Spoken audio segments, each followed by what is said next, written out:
One evening, Thomas brought his last train to the junction. He went for a drink. "I'm going to the big station," he said to Percy and Toby. "So are we," they answered. "Do you know," Percy went on, "I think something's up." Toby looked at the sky. "Where?" "Down here, silly," laughed Thomas. "How," asked Toby reasonably, "can something be up when it's down?"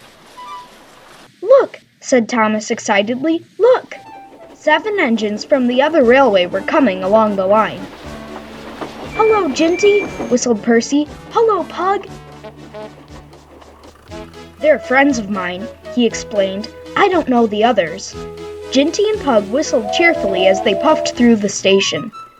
"What is all this?" asked Thomas.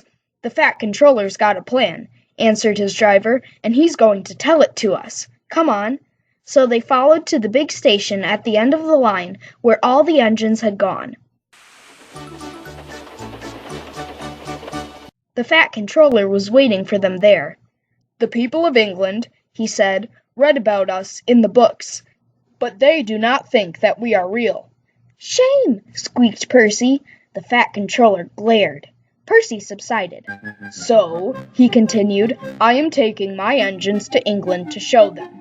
"Hooray, hooray!" the engines whistled. The Fat Controller held his ears. "Silence," he bellowed. "We start the day after tomorrow at 8 a.m. Meanwhile, as these engines have kindly come from the other railway to take your place, you will show them your work tomorrow." Next day, as Annie and Clarabelle were going to England too, Thomas and Ginty practiced with some other coaches. Thomas was excited. He began boasting about his race with Bertie. "I whooshed through the tunnel and stopped an inch from the buffers. Like this."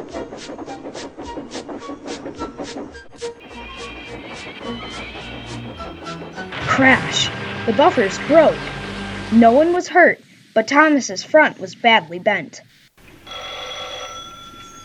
They telephoned the Fat Controller. "I'll send up some men," he said, "but if they can't mend Thomas in time, we'll go to England without him."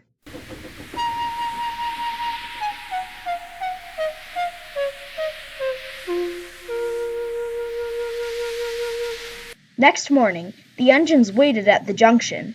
Toby and Percy were each on a truck, and Duck had pushed them into place behind Edward. Henrietta stood on a siding. The Fat Controller had called her a curiosity. "I wouldn't dream of leaving you behind," he said. "I'll fit you up as my private coach." She felt very grand. Gordon, James, and Henry were in front. They whistled impatiently. The Fat Controller paced the platform. He looked at his watch. "1 minute more," he said, turning to the guard. "Beep, beep, beep," whistled Thomas, and panted into the station. Annie and Clarabelle twittered anxiously. "I hope we're not late. It isn't quite 8. "Thomas," said the Fat Controller sternly, "I am most displeased with you. You nearly upset my arrangements." Thomas, abashed, arranged himself and the coaches behind Duck without saying a word. The Fat Controller climbed into Henrietta. The guard blew his whistle and waved his flag. The engines whistled. "Look out, England! Here we come!" and the cavalcade puffed off.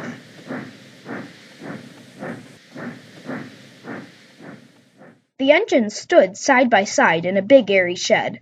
Hundreds of people came to see them and climbed in and out of their cabs every day.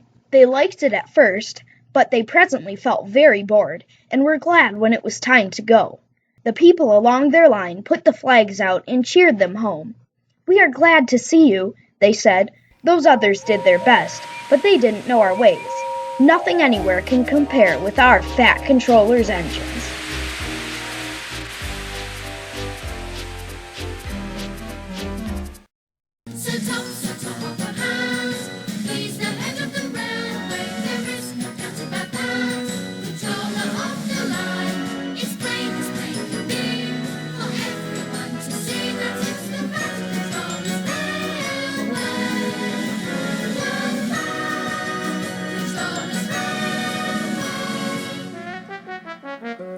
Sit up, hand, hat,